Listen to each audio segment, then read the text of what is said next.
And that brings me to the second issue of Obamacare. I have asked Jeb Bush and Scott Walker and Rick Santorum, though Rick was not on the record, he was off the record in a green room, if it came down to breaking the Senate filibuster in order to root and branch Obamacare, would Ted Cruz support breaking the filibuster to do that? I believe ending the legislative filibuster would ultimately undermine conservative principles because if you look historically, there have been three major periods where you've had Democratic supermajorities. The first produced the New Deal.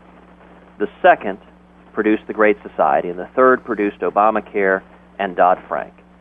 I think the legislative filibuster, the supermajority requirement in the Senate, more often than not slows bad liberal radical ideas that I think, as the framers described it, the Senate serves as a saucer to cool the heat of the House. And so I think we would regret it if we got rid of the supermajority requirement in the Senate for legislation. So what does that mean for Obamacare?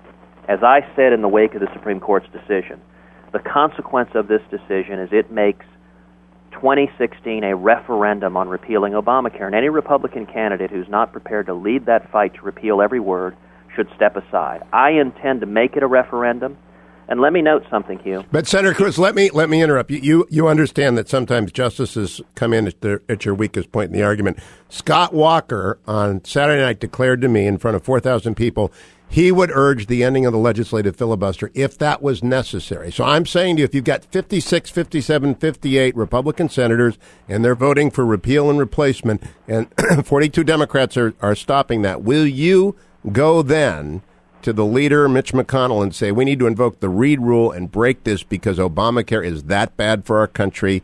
We have to get we have to do away with this extra constitutional protection in order to get rid of Obamacare. I believe we can repeal Obamacare without doing that. For one thing, but but if you can't, Senator, if you can't, this matters because Scott Walker was unequivocal. He said absolutely he would advocate that, and I'm hearing. What's interesting, Hugh? It's easy. Talk is cheap. I mean, I would note that when Mike Lee and I were fighting tooth and nail to stop Obamacare, then a number of politicians, including Governor Walker, were publicly criticizing us for doing that. So when you're campaigning for president, it's easy to talk about what you do against Obamacare, but I think every one of the candidates should be asked not what would you do, but what have you done? But I'm asking because the filibuster, I know you're attached to it. I know the good reasons that you're attached to it. I just want to know the priority of Ted Cruz. I think this is going to matter a lot. Would you throw it overboard if that's what it took to get rid of Obamacare? There is nobody in this race who has fought harder, who has fought longer, who has invested more blood, sweat, and tears, who has endured more vilification standing up to Obamacare than I have. And there is nobody who is campaigning harder every single day. Let me encourage you to do something, Hugh. Go back and listen to the announcement speeches of the other 2016 candidates. A whole bunch of them don't even mention the word Obamacare. Now, we don't need to override the filibuster to defeat Obamacare. Reed didn't do that to pass Obamacare. He used reconciliation. What you can pass with reconciliation, you can repeal with reconciliation. The key to get it done is it's got to be a grassroots movement. It's got to be a mandate from November 2016, like the Reagan Revolution. And I will say this, in the 3 months since we launched our campaign, we've seen over 100,000 people come online to tedcruz.org, make financial contributions, sign up to volunteer.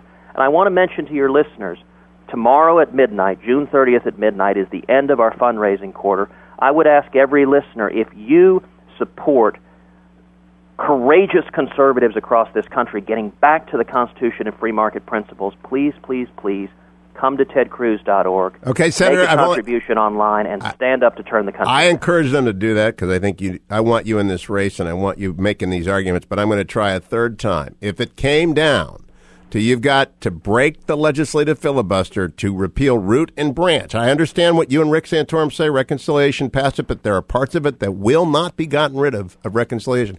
Will you break the filibuster or will you let those parts of Obamacare stay in place? There is no one in this race who has fought harder to repeal. The nice thing is, listen, when you're in a court of law, you're told not to fight the hypo. In politics, you can fight the hypo, and I'm not accepting the hypo.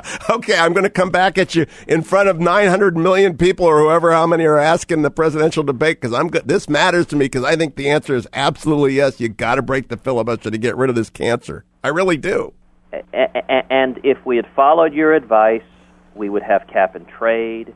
We would have some of the most egregious left-wing legislation. Under Majority Leader Elizabeth Warren, Hugh Hewitt would be looking back going, why on earth did I remove our ability to stop radical socialist policies that are destroying this country? It'll be too late by then. It'll be too late, Senator. More into this week. I look